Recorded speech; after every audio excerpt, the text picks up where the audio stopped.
Attention, world premiere, new track road bike. A Domane that has been completely redesigned. For starters, featuring a very classic look. High seat stays, very attractive. On the other hand, this new Domane is much lighter than the previous model, with some stock versions now even lighter than the Madone competition bike.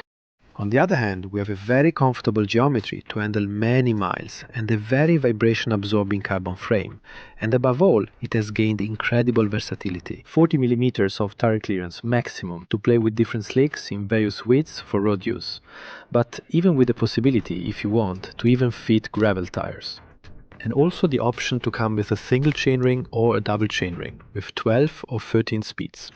And also, I'll give you a little preview, I think, since it's coming up later in the video. And for those of you who are nostalgic about the Emonda, which was discontinued as Trek's legendary climbing bike a couple of years ago. This bike, when you're going uphill, pushing hard, getting out of the saddle, really reminds you of the Emonda. So that's it, let's go all out with a review. I'm going to ask you please to hit the subscribe button to help me grow the project. Let's go, I have many details to share.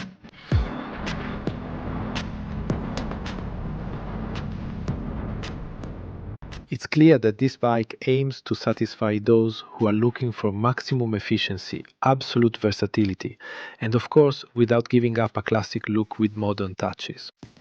As you know, the audience that uses endurance road bikes is quite specific, so Trek knew that for this evolution they had to gather as much feedback as possible from their long-time Domane customers. They sent several surveys, and long-time Domane customers clearly expressed their preferences. Why? Because they demanded that the new model continue to have a comfortable geometry and plenty of mounting points to carry equipment. On the other hand, they still wanted generous tire clearance and a bike that could deliver a certain level of performance. But they also wanted the new model to be taller at the front to make it even more relaxed and much lighter.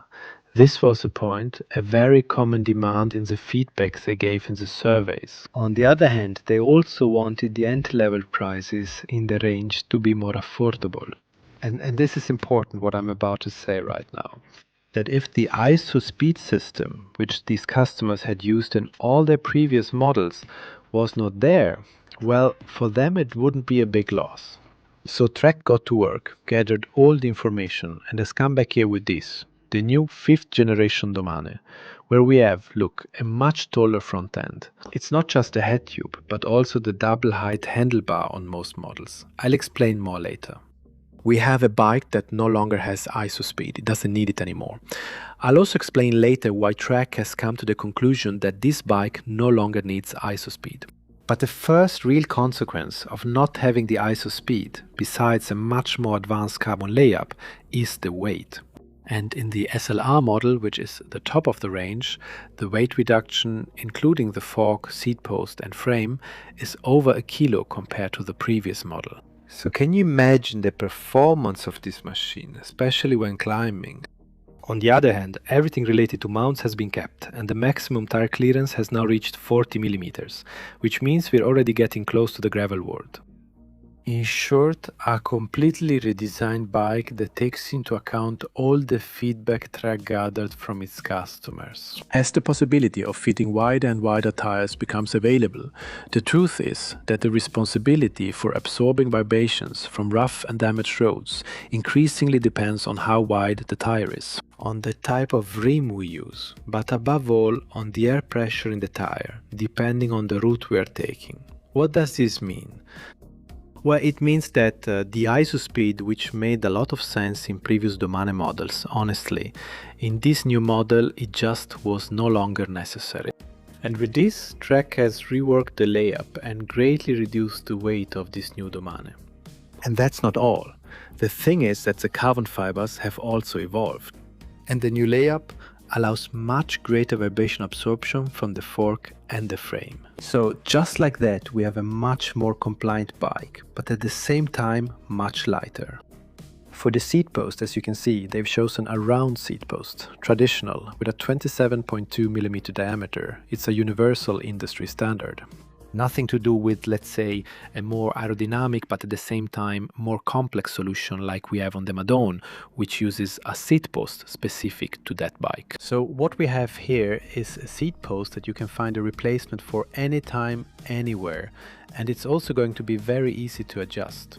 It's very important to mention that it's designed to absorb vibrations at a critical point, which is the saddle. That's one of the three main contact points. Contact points between our body and the bike. Obviously, the position on top of this new Domane is very comfortable, especially in the front area. Check out this massive head tube and even a raised handlebar. Everything is designed so that we can rack up miles without feeling fatigue in our back or shoulders. But don't just focus on that, because that's only related to the front part of the bike. The rear part is where, for me, the DNA of that old Emonda still remains. A very responsive rear part. When you stand up, lift your butt off the saddle and push, the bike shoots forward and it's a very pleasant feeling. An endurance bike that until now we've always thought of as a workhorse, let's put it that way. But that's not all. The wheelbase is also short for this segment, which makes the bike very agile in corners. It's, I wouldn't say twitchy, it's agile and it's fun. When it comes to riding, I especially want you to remember this. Until now, the endurance road bike segment has been seen as bikes for older people, bikes that are boring, bikes that aren't fun to ride. Gentlemen, Trek has killed that. There's a lot of Emonda in this Domane, a lot. Also the stock crank arms already come in nicely short lengths. Take a look, because in size XS and XS they are 160 mm, in size M and ML they are 165, and in size L and XL they are 170 mm. This is something we've really missed from Trek, and now they've finally caught up in this area. On the other hand, we have a UDH rear derailleur mount. As you can see, it allows us to use, in some models that already come standard, the 1043 cassette and therefore install a single chainring in the front. We also have a bottom bracket shell, T47 bottom bracket. The stock tires are 35 mm and we also have the option to install fenders directly. One of the best things about this 5th generation Domane is that it's modular. It's practically like Lego. You can change it depending on how you want to use it. Look, let's go over it. For example, long distance training on the road. Obviously, it's perfectly suitable. Regarding performance, and pay attention, as this is a unique feature, not all other brands' endurance bikes have it. And for me, this bike, with how light it is and how well it climbs, is perfectly viable. With the right components, you could do, for example, a quebrantahuesos. Going for your personal best? It's clear that we won't see it being used by Little Trek in the World Tour, and it won't have that visual prestige. But it's a perfectly suitable bike for this kind of challenge, where performance is involved. Then, it has up to 40 mm of tire clearance, no problem. You can put on a gravel tire with knobs and occasionally go for some light gravel riding, you know what I mean, on a trail that's not too rough, basically an off-road highway. On the other hand, you can install fenders, so it can be like your high-end urban bike. And finally, it's full of mounts where you can attach all kinds of bags, not so much for bike packing, like the typical bike loaded with 20 kilos. I'm not talking about that, I don't think it's the best option for it, but it is for ultra endurance races where you have to spend one or several nights and carry 3 or 4 small bags for clothes and other stuff. So just look at how versatile it is. This beast can serve 5, 6, 7 different purposes, depending on what you want. I think that if we compare this new Domane Generation 5 with the current Madone, it's clear that the Madone is positioned in Trek's catalog as the American brand's World Tour road racing bike. The geometry is demanding and the position on it doesn't aim for comfort but for maximum efficiency. It's much more aero than this model you see here, and ultimately it's a very exotic bike with all the pros and cons that come with that. I mean exotic in the sense that when you see it you go, wow, what shapes, what a frame, the ISO speed, the ISO flow, all these little details, all these quirks, right?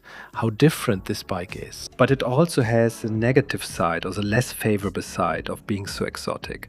Being a bike that's harder to adjust, to fine-tune, a bike, well, this one seems much more suitable for everyone. This Domane, because the good thing here about this new generation 5 is that unlike previous generations, where I think there was a big leap in terms of performance demands, compared with the Emonda or the Madone, the Domane is now much closer in terms of performance.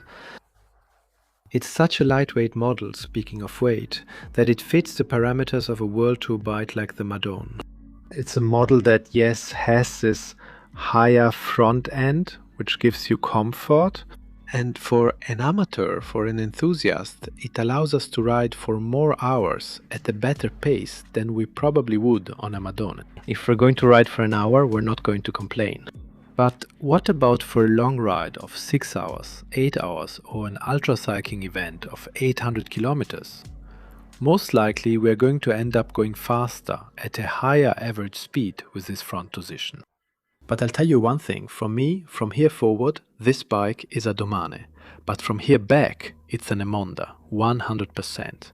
It's a responsive bike, it's a bike that handles well in curves, and it's a bike for everyone.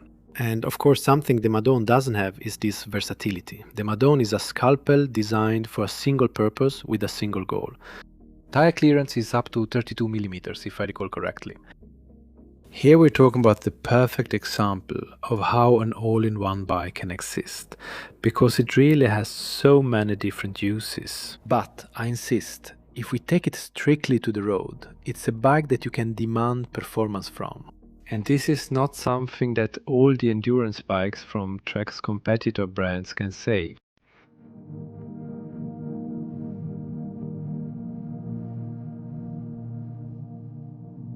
Thank you. Normally, talking about ranges and prices is a bit boring, but in this case, I think Trek is doing things very well in this regard overall, with all its models, but especially with this new Domane, and it should be pointed out. To begin with, you will find two types of carbon in the range, SL, which is the one you see here, and SLR, which is the higher end one. Well, one of the things Trek is doing is trying to make the entry-level prices as accessible as possible, with the SL entry-level model priced at 2,500 euros, equipped with a Shimano 105 mechanical setup. From there, another thing I applaud Trek for is the fact that they innovate, or maybe not innovate, but they take risks and bring out some slightly exotic features in the mid-range models. Like this very model you see here, which is the SL7 XS, and it costs 5,000 euros. It's right there in the mid-range, and it already comes equipped with a 44-tooth single chainring. And in the back, it also has one of the big cassettes, the Explore cassette from SRAM, with a 1044. And these are things that many brands reserve only for the highest end models. But here we already find them at this 5,000 euro price point, which I find very interesting. Then if we move on to the SLR range, the highest end, we are going to find different setups. With Shimano double chainring, with SRAM double chainring. But we're even going to find a top of the line model that also comes equipped with a single chainring, in this case red from SRAM. And it has a surprise. And that's because it comes with a carbon cockpit, not just a handlebar with double height and a two-piece stem, but they've directly installed the Madone's cockpit. And it's like the highest performance model of this new Domane, which you can find directly in the catalog. By the way, that same model weighs 6.6 kilos on the scale when you buy it in the store, so it's actually lighter than the Madone itself. Watch out for the new Domane, okay? And finally, everything related to SLR models is of course included in the Project One customization system, where you can personalize the colors and components of the bike, making sure you have a one-of-a-kind bike.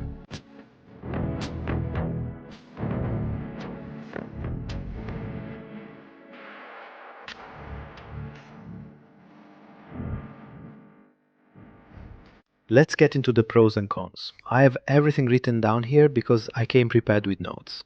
Let's start with the things I liked. Obviously, the versatility.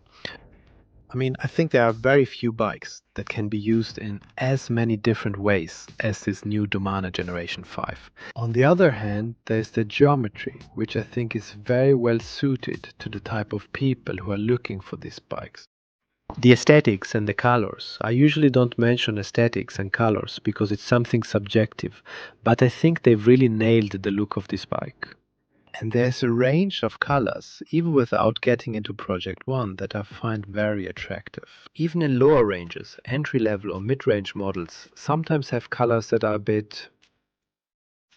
They're kind of awful, and look, I think they're very interesting colors at the very least, different. Then the fact that you can push it, squeeze it, demand real performance from it as a race bike if we want. I think it's something very positive, which previous generations didn't have to this extent. And as an example I haven't given you yet, it's 100% compatible with the aero bottles from Madone. You can really make a very competitive beast with this bike. Then the tire clearance up to 40 millimeters allows us to get into gravel. It's true that it's a champagne gravel, an easy gravel, but we're already talking about real gravel. I wouldn't take this bike to the Trucker, but for example a run show, which is a race that the first time I took part in it, I think I used this bike. A 38mm tire, almost sleek. Here you can fit a 40mm tire with tread. So you can take part in races or rides or gravel adventures without going into really rocky terrain with this bike. And there are many competitors that claim this, but they really only go up to 35mm, 38mm at most. I think with the 40 it's something we can really consider. It's not a gravel bike, but it can definitely go into gravel terrain properly. And finally, on the positive side, the accessibility of those entry-level prices, which I think is important. For a strong premium brand like Trek, it's something very, very relevant, so that new audiences can discover the brand and start at the entry level. Maybe younger people who don't have a huge purchasing power, can start getting into the world of the Wisconsin brand. Cons, it's really hard for me to find something I don't quite like, because everything is a compromise, right? We might think that there are many competing brands that have storage compartments on their endurance bikes. We've seen it recently on this channel, with the Canon Endurace, with the new Colnago that came out, the C72. Honestly, I think Trek's approach here is to make the lightest bike possible. And not just by removing the ISO speed, but also by not adding other things that could be detrimental in this sense. So there was a compromise there, and Trek's engineers have decided to prioritize low weight. And honestly, in this particular case, I think they've done the right thing, because basically what fits in a little bag like this is the same as what you can fit in the storage compartment. And I assure you that a little bag like this doesn't add 300 or 400 grams. I'm talking about the bag itself, not what's inside. Because integrating a storage compartment into a frame really increases that weight. 250 grams at least, 300 or even 400 grams depending on how it's made. So it's not a drawback, but it's a balance. It's a black and white factor you have to consider if you're comparing different models. Then, the topic of gravel. Let's not let it get out of hand. It's not entirely negative either. But, as I said before, just as I think it's a machine that can definitely be used for gravel, for a certain type of gravel, like smooth gravel roads. No, I insist, don't go crazy with this bike. No, it's not designed for that. And we're already using mountain bike tires, as you've seen me do this year. And on the other hand, if there's something to criticize, it's once again that the Trek engineers have decided to make this bike with a more climbing-oriented profile. Not just because of the weight, but also, as you can see, because of the construction, the high seat stay and so on. So they've set aside the potential that this bike could have with a much more aerodynamic profile. Doesn't mean no aerodynamic work went into it. But there are other competitors on the market, like the new Endurace from Canyon. They've paid a weight penalty but decided to focus on aerodynamics, especially with the SLX model. And yet, here they've said, no, our focus is on weight. We're going to set aside all these wide profiles and so on. So once again, it's a compromise, and it's something you have to keep in mind when choosing one model or another.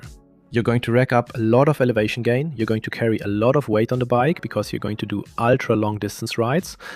If you want a light, responsive bike and so on for climbing, this is the one for you, without any doubt. Generally speaking, who is this bike for? Well, I think I've already said it throughout the video. What happens is that this bike is for a lot more people than most people think. We're all obsessed with world tour bikes, with geometries that make our backs hurt after 2 hours, and that are perfect machines for professional cyclists. But for most mortals, this type of endurance bike is better. In this new generation, they are more agile, lighter, and they have that touch of responsiveness and that bit of fun in the corners. Not like previous generations. They're really made and designed for us, and in most cases you can even save money, because normally with the same components and everything, well, a World Tour bike usually costs much more, simply because it's in the World Tour, you have to cover the marketing costs, than an endurance bike. So yeah, I'll leave that choice up to you. And that's it. I hope you really enjoyed the video. Give it a big like and leave me a comment. What score would you give the bike from 1 to 10? See you next time. Stay happy. Bye.